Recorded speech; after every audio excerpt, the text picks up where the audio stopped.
موسم میں، ایسے حالت میں جب کہ اللہ رب العالمین اس قدر شفیق بن جاتا ہے، اس قدر اپنے بندوں کے لیے رحیم ہے کہ اس رمضان کے مہینے میں اپنے مومن بندوں کے کھاتے سے جہنم کو کاٹ کر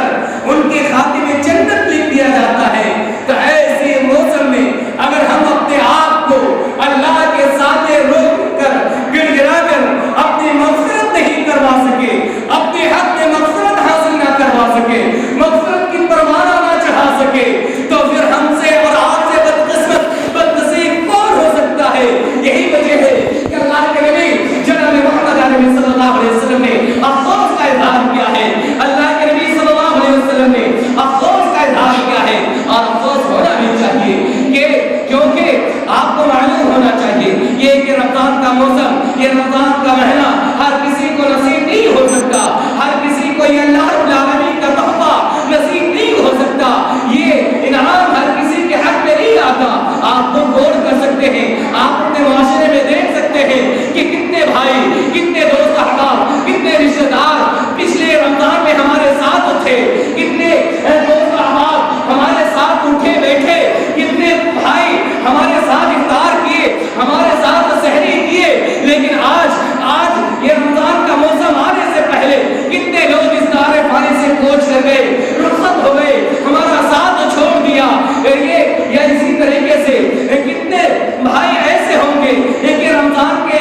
کچھ حصہ ان کو نصیب ہوگا لیکن کچھ حصہ نصیب نہیں ہوگا، یہ اللہ کی مرضی ہوگی۔ تو جب ہمیں اس موسم کو ملا ہے، جب ہمیں یہ انعام ملا ہے، جب ہمیں یہ سب اللہ رب العالمین کا تحفہ مل رہا ہے، تو ہمیں چاہیے کہ ہم اس موقع کو، ہم اس مہینے کو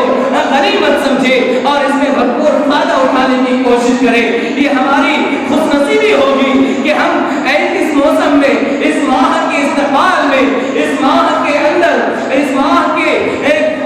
جو برکات ہیں، جو فائدے ہیں، ان کو اپنے لیے، اپنے مغفرت کے لیے، اپنے حق میں مغفرت کروانے کے لیے اس کا بھرپور فائدہ حاصل کر سکیں۔ میرے بھائی اور دوستو، یہ رمضان کا مہینہ یہ ہمارے اور آپ کے لیے بہت بڑا اللہ رب العالمین کی طرف سے تحفہ ہے۔ آپ کو ایک واقعہ بتاؤں، غالباً یہ صحیح بخاری کے اندر ہے کہ دو شخص بیک وقت ایک ساتھ اسلام قبول کرتا ہے، ایک ساتھ اسلام قبول کرتا ہے، جن میں سے اور وہ بھی اللہ کے نبی جناب محمد عربی صلی اللہ علیہ وسلم کے ہاتھوں اسلام لاتا ہے، اور جن میں سے ایک شخص بڑے عابد و متقی پرہیزگار ہیں، نماز روزے کے پابند ہیں، یعنی ہر معاملے میں آگے ہیں، اور ایک بندہ اتنا نماز روزہ نہیں کرتا اور نہ ہی اتنا زکات و صدقہ کرتا ہے، لیکن کیا ہوتا ہے کہ ایک بندہ جو نماز روزہ بھی کرتا ہے، صدقہ و خیرات کرتا ہے، اور ان کی شہادت بھی ہوتی ہے اور ان کی موت بھی ہوتی ہے، تو شہادت کی موت ہوتی ہے، اور ایک بندہ لیکن وہ رمضان سے پہلے انتقال کر جاتا ہے، ان کی موت رمضان سے پہلے ہو جاتا ہے، اور ایک بندہ دوسرا بندہ جو نماز و روزہ اتنے پابندی کے ساتھ نہیں کرتا، نہ ہی وہ اتنا زکات و خیرات کرتا ہے، اور نہ ہی ان کی موت شہادت کی موت ہوتی ہے، نہ ہی وہ ان کو شہادت نصیب ہوتی ہے، لیکن صرف کیا نصیب ہوتا ہے؟ ان کو جو نصیب ہوتی ہے وہ یہ کہ رمضان کا مہینہ انہیں ملتا ہے، اور رمضان کے مہینے کے بعد ان کی موت ہوتی ہے، ان کا انتقال جو ہوتا ہے رمضان کے بعد ہوتا ہے۔ تو اللہ رب العالمین اس بندے کو سب سے پہلے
کہ رمضان کا مہینہ ہمارے لیے اور آپ کے لیے اتنا بڑا تحفہ ہے اللہ کی طرف سے. اس لیے میرے بھائی اور دوستو، قبل اس کے کہ رمضان کا مہینہ آئے، رمضان کے مہینے کے دخول سے پہلے ہم اپنے آپ کو کمر بستہ کر لیں، ہم اپنے کمر کو مضبوط کر لیں، اور ہمارے اندر سب سے پہلی چیز جس کے ذریعے سے ہم رمضان کے مہینے میں ہم اپنے خاتے میں، ہم اپنے حق میں اللہ کی طرف سے مغفرت کروا سکتے ہیں، مغفرت حاصل کر سکتے ہیں، وہ یہ ہے کہ ہم خصوصی طور پر رمضان کے راتوں کو غنیمت سمجھیں، ان کو غنیمت سمجھتے ہوئے راتوں میں زیادہ سے زیادہ اللہ کی بندگی کریں، اللہ کی عبادت کریں اور اللہ سے روئے گڑائے. یہ سب سے زیادہ مناسب ہے. یہ رمضان کا مہینے میں وہ ایک ایسا دن آتا ہے، ایک ایسا رات آتی ہے، ایک ایسی رات آتی ہے جس کے بارے میں قرآن کریم نے خود کہا ہے کہ بندے کو 1000 سال سے بھی زیادہ ثواب نصیب ہوگا، اجر دیا جائے گا. ایک یاد رکھیے کہ انسان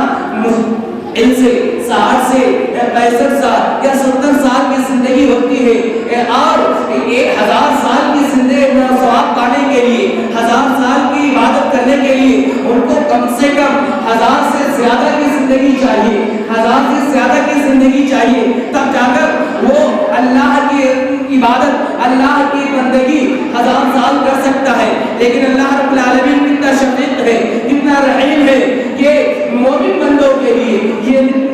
موقع دیا ہے، یہ موقع عنایت فرمایا ہے کہ ایک رات کی عبادت 1000 سال کی عبادت سے زیادہ قرار دیا گیا ہے، زیادہ افضل بتایا گیا ہے. تو یہ رمضان کے مہینے میں یہ دن بھی آتا ہے، یہ رات بھی آتی ہے. اس لیے ہمیں اور آپ کو چاہیے کہ اس ماہ کو غنیمت سمجھیں اور اس ماہ کے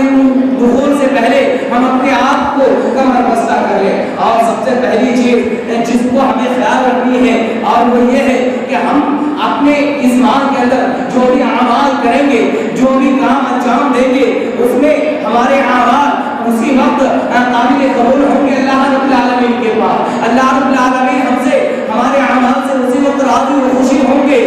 جب ہمارے اعمال میں، ہمارے کام میں وہ چیز ملے گی جس چیز کے ذریعے سے ہم اللہ کو خوش کر سکتے ہیں، جس چیز کے ذریعے سے ہم اللہ کو راضی کر سکتے ہیں. وہ کیا چیز ہے، وہ کیا عمل ہے؟ وہ چیز یہ اخلاص ہے کہ ہمارے اعمال میں اخلاص کا ہونا ضروری ہے. سب سے پہلی چیز جس کے ذریعے سے ہم اللہ کو راضی کر سکتے ہیں وہ یہ ہے کہ ہمارے اعمال جو ہوں گے وہ خلوص نیت کے ساتھ ہو. ہم جو بھی کام انجام دیں گے وہ للہیت کے لیے کریں. ہم روزہ رکھیں وہ للہیت کے لیے رکھیں. ہم تراویح پڑھیں وہ للہیت کے لیے پڑھیں. ہمارے اندر خلوص، ہماری نیت میں خلوصیت کا ہونا بے حد ضروری ہے. اگر ہمارے اندر خلوص نہیں ہے، ہماری نیت خالص نہیں ہے، ہماری نیت میں کھوٹ ہے، اگر ہمارے کام جو ہم کام کرتے ہیں وہ لوگوں کو دکھانے کے لیے کرتے ہیں، رات میں تراویح تو پڑھتے ہیں لیکن ہمارا مقصد کیا ہوتا ہے کہ لوگ کہیں گے کہ یہ بندہ تراویح پڑھ کے آیا ہے. ہم روزہ تو رکھتے ہیں اس لیے کہ لوگ کہیں گے یہ صائم ہے، یہ روزے دار ہے. یہ اس کے باوجود بہانہ کے روزہ بھی ہم وہ کام کرتے ہیں جس کام سے اللہ رب العالمین ہم سے ناراضگی کا اظہار کرتے ہیں. ہم روزہ رکھتے ہیں لیکن دن بھر ہم چوری اور غیبت کرتے رہتے ہیں، جھوٹ بولتے رہتے ہیں، گالی گلوچ کرتے رہتے ہیں، ہم کاروبار میں دھوکہ داری کرتے رہتے ہیں. یا اسی طریقے سے ہمارا مقصد یہ ہوتا ہے کہ ہم جو افطار کرتے ہیں، روزہ تو نہیں رکھتے، لوگوں کے سامنے تو نہیں کھائے پیے، لیکن منہ کے اندر دروازہ بند کر کے ہم اپنا پیٹ بھر لیے لوگوں کے سامنے اظہار کرتے پھر رہے ہیں کہ ہم روزہ رکھے ہیں، ہم روزہ رکھے ہیں، اور لوگوں کو دکھانے کے لیے افطار کے وقت سامنے اپنے پلیٹ رکھ لیے اور افطار کے لیے بیٹھ گئے. ایسے اعمال سے اللہ رب العالمین خوش نہیں ہوگا اور ایسے حالت میں ہم اللہ رب العالمین سے اپنی مغفرت نہیں کروا سکتے. لہذا ضرورت اس بات کی ہے کہ جب بھی ہم رمضان کے مہینے میں جو بھی اعمال کریں، جو بھی کام انجام دیں، وہ خالص نیت کے ساتھ کریں تو انشاءاللہ اللہ رب العالمین ہماری مغفرت فرمائے گا. اللہ رب العالمین ہمیں جہنم سے آزادی دلائے گا. یہ یقین ہے کیونکہ اللہ رب العالمین کا یہ فرمان ہے. اللہ کے نبی جناب محمد صلی اللہ علیہ وسلم نے فرمایا ہے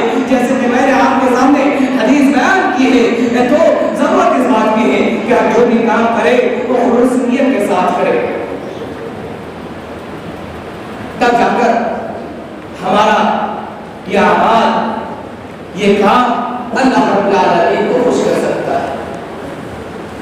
اگر ہم نے رمضان کا موسم پایا، رمضان کا مہینہ میں ہم جیے، ہمیں زندگی ملی، لیکن ہم رمضان کے موسم کو ایسے ہی گوا دیے جیسے دن اور رات کو ہم نے گوا دیا۔ دیکھیے دیگر مناسبتیں اگر ہاتھ سے نکل جاتی ہیں اس میں بھی افسوس ہے، لیکن سب سے زیادہ انتہائی افسوس کا مقام تو وہ ہے کہ جس کو رمضان کا مہینہ ملے اور اس موقع کو وہ اپنے ہاتھ سے گوا دے۔ وہ مناسبت جو نیکی حاصل کرنے کا ہے، جو سب سے زیادہ مناسبت ہے رمضان کا مہینہ ہے، اس کو اگر آپ نے گوا دیا تو پھر اس سے زیادہ افسوس کا مقام کسی اور مناسبت میں نہیں۔ لہذا ہم امت مسلمہ سے اپیل کرتے ہیں کہ یہ جو رمضان کا مہینہ آ رہا ہے اس میں ہم دل کھول کر نیک اعمال کریں اور خالص نیت سے رمضان کے روزے بھی رکھیں اور تراویح کا اہتمام بھی کریں۔ رہی بات جو کہ ہم اور آپ ابھی ایسے وبا سے گزر رہے ہیں، ہمارے سامنے ایسی وبا ہے، ایسی پریشانیاں آئی ہوئی ہیں جس سے پورے ملک کیا پوری دنیا پریشان حال ہے، پوری دنیا پریشان حال ہے۔ اور میں ایک بات بتاؤں، یہ پریشانیوں کا سبب بھی کئی مرتبہ میں آپ حضرات کے سامنے رکھا تھا کہ یہ جو پریشانیاں آتی ہیں ان کے اسباب میں سے سب سے بڑا جو سبب ہے وہ ہم اور آپ ہیں، ہمارے اعمال۔ آج ہمارے اندر سے وہ چیزیں ختم ہو گئی ہیں جو چیزیں ہمیں اور آپ کو کرنی چاہیے تھی۔ یہ سب سے بڑی چیز ہے جس کی وجہ سے یہ تمام پریشانیاں ہمیں جھیلنے ہوتے ہیں اور ہمارے سامنے پریشانیاں آتی ہیں۔ تو یہ وبا کی حالت میں گورنمنٹ کی طرف سے کہیں کہیں تو گائیڈ لائن جاری کر دیا گیا ہے اور کہیں اللہ نہ کرے گائیڈ لائن جاری ہو، لیکن اگر ہو بھی تو ایسا نہ کریں کہ اب حکومت کی طرف سے ہمیں چھوٹ مل گئی ہے تو ہم تراویح نہ پڑھیں، جیسے کہ گزشتہ رمضان میں ہوا کہ بہت سارے لوگ جا کے ان کو چھوٹ مل گیا، آزادی مل گئی حکومت کی طرف سے، تو نہ ان کو رمضان کی فکر رہی، روزے رکھنے کی فکر ہوئی اور نہ ہی تراویح پڑھنے کی۔ ٹھیک ہے، حکومت نے آپ کو مسجد آنے سے منع کیا ہے، حکومت نے آپ کو مسجد میں داخل ہونے سے منع کر دیا، لیکن اللہ رب العالمین ہمارے لیے صرف مسجد ہی کو عبادت کے لیے خاص نہیں کیا ہے، یہ امت محمدیہ کے لیے سب سے بڑا احسان ہے، یہ امت محمدیہ کے لیے بہت بڑا انعام ہے کہ اللہ کے نبی جناب محمد عربی صلی اللہ علیہ وسلم نے ارشاد فرمایا کہ دنیا کے اندر جتنی بھی انبیاء کرام آئے ان میں سب سے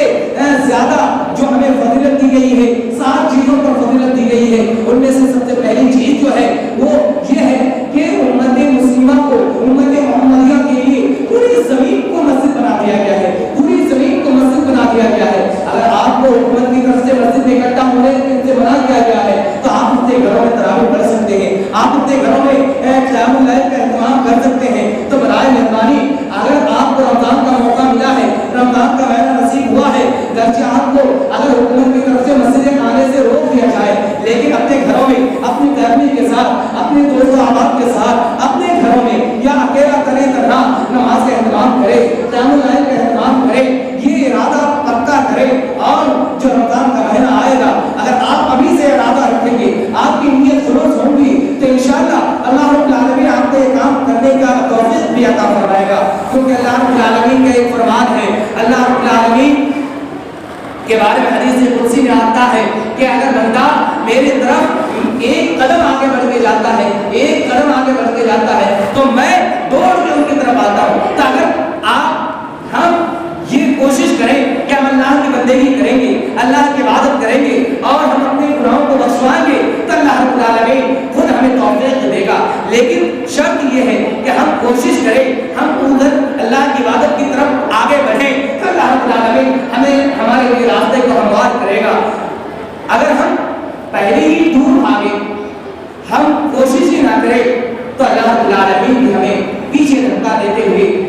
گڑھے میں گرا دے گا۔ اللہ رب العالمین کو ایسے بندوں کی ضرورت نہیں ہے جو خود بخود پیچھے چلتے جائیں، پیچھے ہٹتے جائیں اور ان کو اللہ رب العالمین اپنی طرف کھینچنے کی کوشش نہیں کرے گا، بلکہ کیونکہ ایک بات یاد رکھیں، اللہ رب العالمین کو نہ ہی ہماری عبادت کی نہیں ہمارے کسی بندگی کی ضرورت ہے، نہیں اللہ رب العالمین کو ہمارے دعا کی ضرورت ہے. ضرور اللہ رب العالمین محتاج نہیں ہے کسی چیز کی، محتاج تو ہم ہیں. ہمیں ضرورت ہے اللہ رب العالمین کی دعا کی مدد کی، ہمیں ضرورت ہے اللہ رب العالمین کی طرف جانے کی، اللہ رب العالمین کے سامنے جھکنے کی. اللہ رب العالمین کو نہ ہی ہماری عبادت سے کوئی اضافہ ہوگا اور نہ ہی ہماری عبادت سے اللہ ہم عبادت نہ کریں تو اللہ رب العالمین کی کوئی کمی ہوگی، بلکہ اللہ رب العالمین کو کسی